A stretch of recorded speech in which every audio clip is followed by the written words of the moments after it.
drogue qui est à l'origine de ce règlement de compte. La French Connection, une organisation mafieuse qui a fait de Marseille la capitale mondiale de l'héroïne et qui inonde aujourd'hui les rues de New York. America's public enemy number one is drug abuse.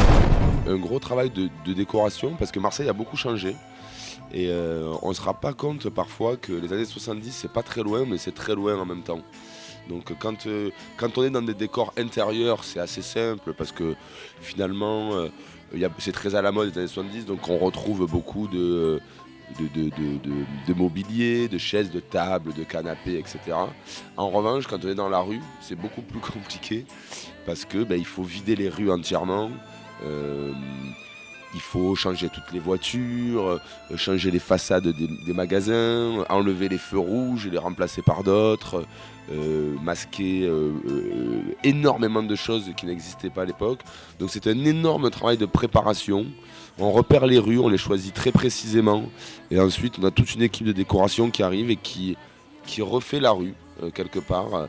En tout cas, qui enlève ce qui n'existait pas à l'époque, pour le remplacer par ce qui existait à l'époque, qui refait des petites façades, qui rajoute des voitures et qui recrée cet univers tout en n'ayant pas l'impression d'être dans le Disneyland du cinéma, mais d'être vraiment dans la réalité pour que le spectateur vive cette histoire au présent et n'ait pas l'impression d'être dans un musée.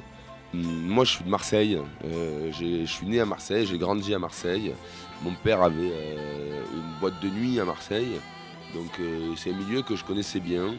Zampa représente plus Marseille que le juge Michel. Mais je voulais d'abord raconter cette histoire à travers un homme bon, un homme juste, un homme qui avait des valeurs défendables. Et en plus, je trouvais ça aussi très intéressant de le raconter d'un point de vue d'un étranger, d'un homme qui n'était pas de Marseille et qui donc allait découvrir comment fonctionnait Marseille et ceux qui dirigeaient Marseille, de manière à ce que le spectateur, tout comme lui, étranger à cette histoire, puisse la découvrir au fur et à mesure et percer les secrets de la ville.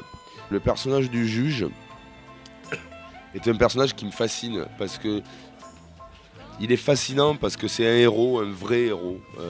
C'est quelqu'un qui a décidé dans sa vie, qui était convaincu qu'il devait privilégier la cause collective à la cause individuelle. C'était les autres avant moi. Il avait quelque chose d'important à faire dans sa vie. Il pensait que c'était très important. Il a sacrifié sa vie et ça a changé les choses. Et ça, c'est très rare dans la vie que d'avoir des gens qui sont capables de penser que leur vie est moins importante que le fait que celle des autres doit s'améliorer. J'ai toujours voulu raconter cette histoire. Toujours. Quand j'ai commencé à faire du cinéma, c'est la première chose que j'ai voulu faire. Cette histoire. Moi, comme je dis, je suis né à Marseille. Cette histoire, je la connais très bien. J'en ai toujours entendu parler. Elle m'a toujours fasciné. Et quand j'ai commencé le cinéma, j'ai dit, je vais faire cette histoire. Les gens m'ont dit, calme-toi. C'est un gros film, c'est très cher, c'est compliqué. J'ai rencontré mon producteur Alain Goldman. Et il me dit, qu'est-ce que tu veux faire ? Et je lui ai dit, j'aimerais bien faire ça. C'est très ambitieux, mais j'aimerais bien faire ça. Et il m'a dit, mais j'adore cette histoire, on y va.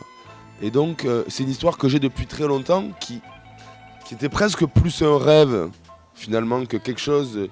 C'est des rencontres, c'est un moment, c'est Jean du Jardin qui a envie de faire ça aussi, c'est Gilles. Et toutes ces petites choses qui se rencontrent font que c'est le moment. Voilà. Ce qui m'intéressait aussi beaucoup dans l'histoire, c'était la tragédie. C'était la tragédie, le destin de ces deux hommes qui étaient totalement opposés et pourtant qui quelque part devaient se rencontrer et dont le destin devait être lié. Et ça, c'est très shakespearien quelque part. C'est pas, je le dis, je m'autorise à le dire parce que l'histoire est vraie. Si j'avais écrit une histoire originale, j'aurais jamais dit que c'était shakespearien. Le destin de deux hommes qui ne se connaissent pas, qui n'ont rien en commun, et qui se retrouvent à avoir un destin croisé, et les deux meurent sans qu'il n'y ait aucun qui ait tué l'autre, je trouvais que c'était extraordinairement dramatique. Ça, c'est le premier point de vue, c'est la première motivation. Je me suis intéressé à quelque chose, quand on fait un film, c'est très difficile justement de raconter qu'une seule chose.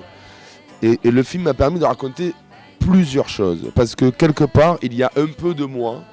Et je voulais qu'il y ait un peu de tout le monde dans le juge et dans Zampa.